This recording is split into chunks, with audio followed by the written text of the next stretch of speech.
FIS की लगातार खरीदारी से बाजार में चौतरफा हरियाली। निफ्टी 150 अंकों से ज्यादा मजबूत 26,150 के पास। निफ्टी बैंक भी करीब 200 अंक चढ़कर 59,300 के पास। सभी सेक्टर इंडेक्स हरे निशान में।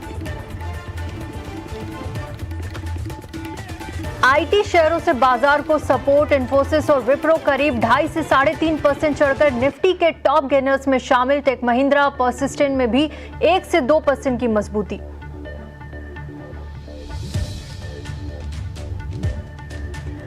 मेटल शेयरों में लगातार चौथे दिन खरीदारी। हिंडाल्को सेल, नाल्को 2 से 4.5% चढ़े। हिंद कॉपर, मॉइल और वेदांता में भी 1.5 से 2.5% की तेजी।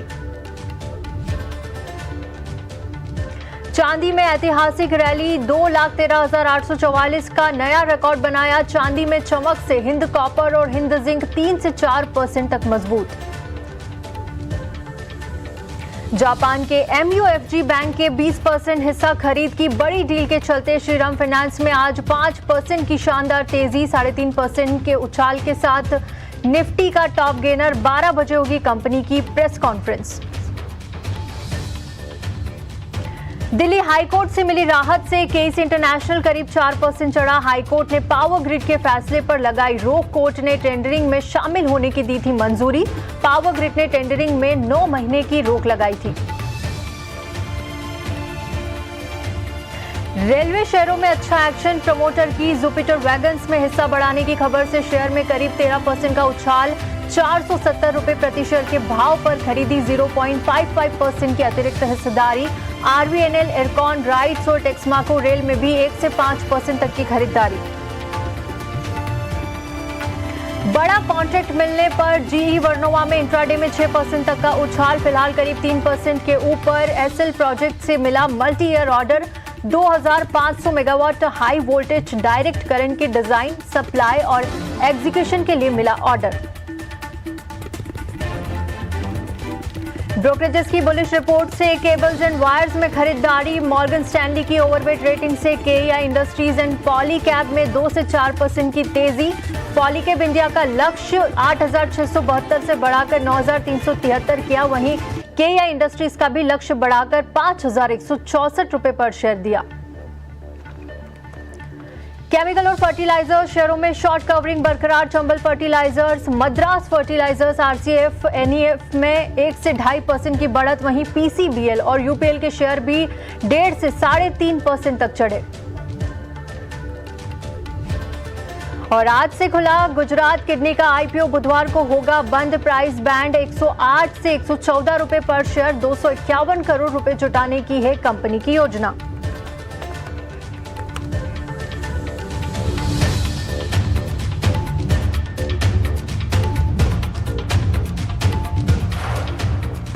तेजी के साथ यहां पर दिन के ऊपरी स्तर पर फिलहाल कारोबार करता हुआ निफ्टी देखिए करीब 170 अंकों से ज्यादा की तेजी है। 26,140 के लेवल पर कारोबार कर रहा है। बैंक निफ्टी में भी अच्छी तेजी यहां पर नजर आ रही है। करीब 200 अंकों से ज्यादा की तेजी के साथ 59,300 के करीब बैंक निफ्टी यहां पर कारोबार करता हुआ नजर आ रहा है। निफ्टी गेनर्स पर एक बार नजर डाल लेते हैं तो देखिए यहाँ श्रीराम फाइनेंस में अच्छी तेजी नजर आ रही है। जापान की बैंक MUFG यहां पर 20% की हिस्सेदारी खरीदेगी और अभी थोड़ी देर में कंपनी की प्रेस कॉन्फ्रेंस भी यहां पर शुरू होने वाली है, जिसके चलते 5% से ज्यादा की तेजी के साथ कारोबार करता हुआ श्रीराम फाइनेंस। विप्रो देखिए 3% की तेजी यहां पर नजर आ रही है। इन्फोसिस में भी करीब 2.5% के आसपास की तेजी है। टाटा मोटर्स PV में भी 1.25% से ज्यादा की तेजी के साथ कारोबार करता हुआ। भारतीय एयरटेल में करीब 2% की तेजी यहां पर नजर आ रही है। ये हो गई निफ्टी गेनर्स की बात, लेकिन एक बार लूजर्स पर नजर डालिए। यहां पर हालांकि आज लूजर्स कम है क्योंकि चौतरफा यहां पर बाजार में खरीदारी। टाटा कंज्यूमर 0.5% से ज्यादा की गिरावट यहां पर दिख रही है। SBI में करीब 0.5% की गिरावट है। SBI लाइफ में भी करीब 0.5% की गिरावट आप देख सकते हैं इस वक्त। और HDFC बजाज फिनसर्व की बात करें तो यहां पर भी हल्की फुल्की गिरावट फिलहाल देखने को मिल रही है। निफ्टी मूवर्स और ड्रैगर्स देखें तो यहां पर IT देखिए अच्छा कंट्रीब्यूशन करता हुआ आईटी सेक्टर में अच्छी तेजी है, आईटी एंड फाइनेंशियल सर्विसेज के अलावा टेलीकम्युनिकेशन, मेटल्स में अच्छी तेजी है और साथ ही ऑटोमोबाइल्स यहां पर निफ्टी को मूव कर रहे हैं। वहीं जिस आज सेक्टर में हल्की फुल्की गिरावट है वो है कंज्यूमर ड्यूरेबल्स, यहां पर हल्की मामूली गिरावट नजर आ रही है। मार्केट ब्रिथ पर एक बार नजर डाल लेते हैं तो देखिए 2226 शेयर इस वक्त हरे निशान में कारोबार करते हुए, वहीं डिक्लाइन का रेशो देखें तो 642 शेयर यहां पर फिलहाल रेड निशान में कारोबार कर रहे हैं। लक्ष्मीकांत जी, दिन की ऊंचाई पर बाजार पहुंचा हुआ है, अच्छी तेजी के साथ कारोबार हो रहा है, हफ्ते का पहला कारोबारी दिन है आज। आप किस तरह से बाजार की चाल को देख रहे हैं इस वक्त? गुड आफ्टरनून तृप्ति जी। तो निफ्टी ने एक स्ट्रॉन्ग फॉलिंग ट्रेंड लाइन का ब्रेकआउट डेली के चार्ट्स पे दिया है। मार्केट ने 50 SMA का एक अच्छा सपोर्ट बनाया हुआ है और वो जो सपोर्ट है अभी भी बरकरार है और वहीं से हमें एक अच्छा खासा पुल बैक मूव देखने को मिल रहा है। आज के सेशन में जिस तरीके से फॉलिंग ट्रेंड लाइन ब्रेकआउट हमें निफ्टी के चार्ट्स पर देखने को मिले हैं तो हमें लगता है कि ये जो मोमेंटम है वो बरकरार रह सकता है।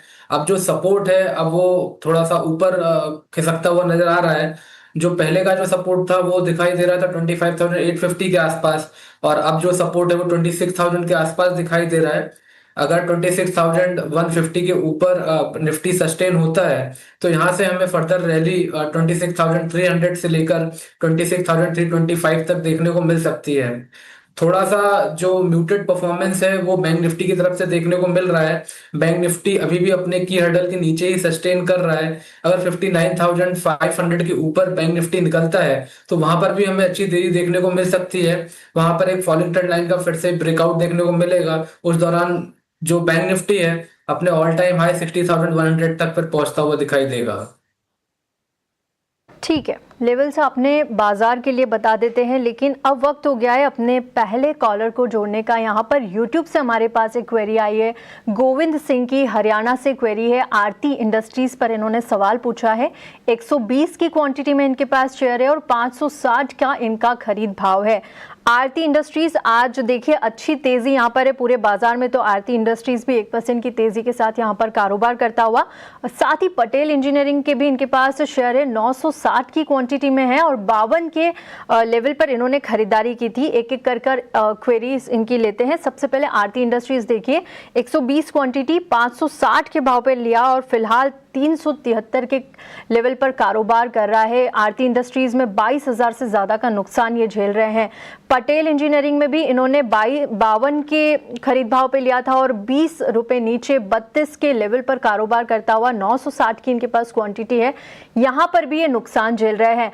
लक्ष्मीकांत जी, इन दोनों शेयर्स पर क्या राय देंगे? हालांकि इन्होंने अपना नजरिया नहीं बताया है, लेकिन आप अपना लॉन्ग टर्म और शॉर्ट टर्म में अपनी राय रखिएगा, क्या करना चाहिए इन्हें यहाँ पर? देखिए तृप्ति जी, शॉर्ट टर्म बेसिस पर अगर देखा जाए तो स्ट्रक्चर थोड़ा इंप्रूव हुआ है, तो एक शॉर्ट टर्म का रिबाउंड डेली के चार्ट्स पर हमें देखने को मिल सकता है।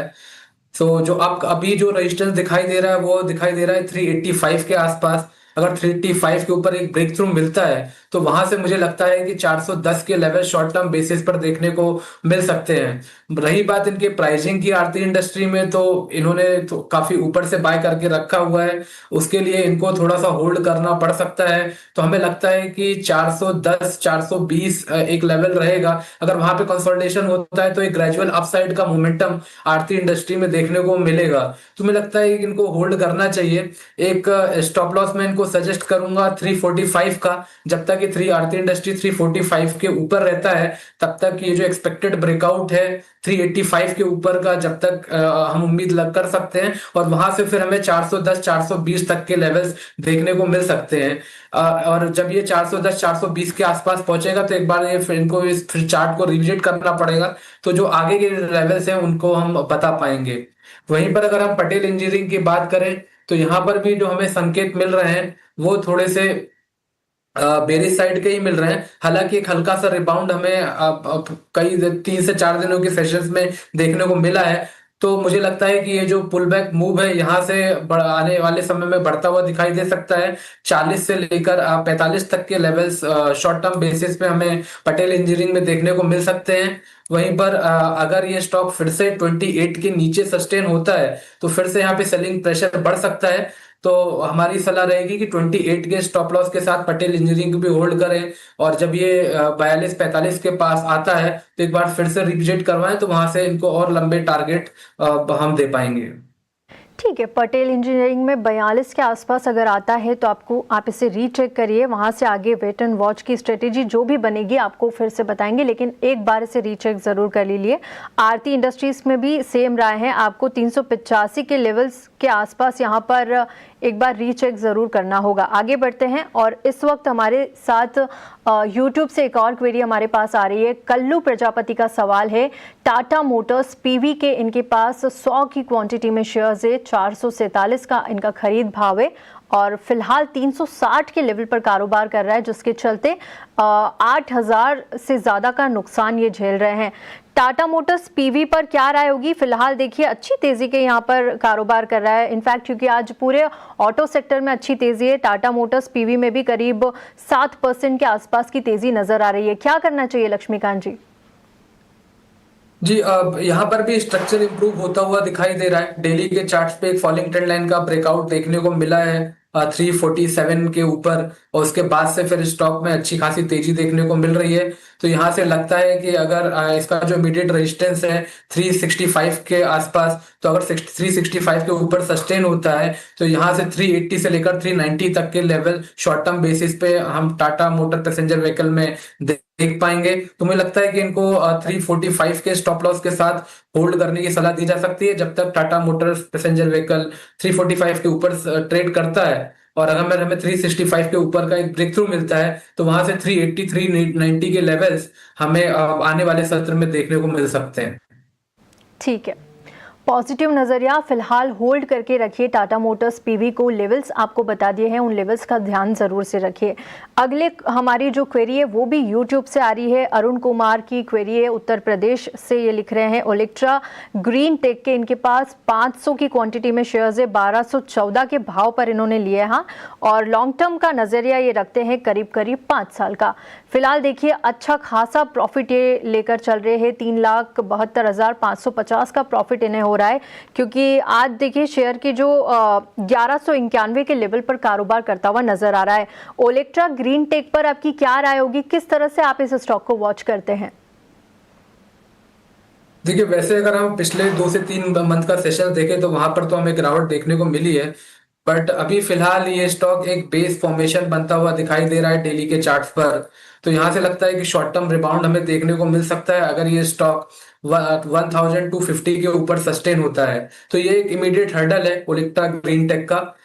मुझे लगता है कि यहाँ पर एक स्टिफ रेजिस्टेंस है, तो यहाँ पर इनको एक बार फिर से रिविजिट करना पड़ेगा। बट इन्होंने बहुत पहले से इसको बाय करके रखा है, तो मुझे लगता है कि अगर ये मुनाफा आधे शेयर्स में मुनाफा बांध लेंगे तो ज्यादा बेहतर रहेगा, क्योंकि 1250 की स्ट्रॉन्ग हर्डल है। अगर 1250 के ऊपर इलेक्ट्रा ग्रीन टेक टिकता है तो देन आफ्टर फिर हमें वहां पे फ्रेश बाइंग मोमेंटम देखने को मिलेगी, वहां से फिर से ये अपने अपसाइड के मोमेंटम को रेज्यूम कर सकता है और फिर से हमें ये स्टॉक 1400 के आसपास दिखाई देगा।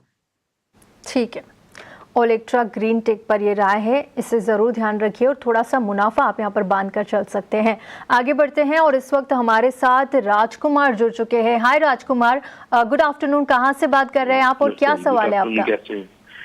मैडम मेरे पास केन्स के शेयर हैं जी, 225 शेयर है मेरे पास 4550 के। 3950 के भाव पे 45 के भाव पर आपने, ठीक है, 3945 के भाव पर आपने ये खरीद रखे हैं। जी जी, और एक शेयर मेरे पास है इसके जो है क्या नाम है शेयर का जी। राजकुमार आप बता सकते हैं, एक बार हम केन्स पर राय ले लेते हैं। लक्ष्मीकांत जी, राजकुमार हमारे साथ लाइव जुड़े हैं, इनके पास केन्स टेक के शेयर है, 225 की क्वांटिटी में है और 3945 के लेवल्स पर इन्होंने खरीदारी की है। क्या करना चाहिए केन्स टेक में? देखिए आज यहाँ पर थोड़ी सी तेजी, करीब 1% 1.25% से ज्यादा की तेजी यहाँ पर नजर आ रही है, लेकिन पिछले कुछ दिनों में बिल्कुल अच्छा करता हुआ नजर नहीं आया। एक महीने की ही बात करें तो यहाँ पर 27% से ज्यादा की गिरावट देखने को मिल रही है और लगातार ये खबरों में भी है। क्या करना चाहिए केन्स टेक पर, क्या राय होगी इन्हें?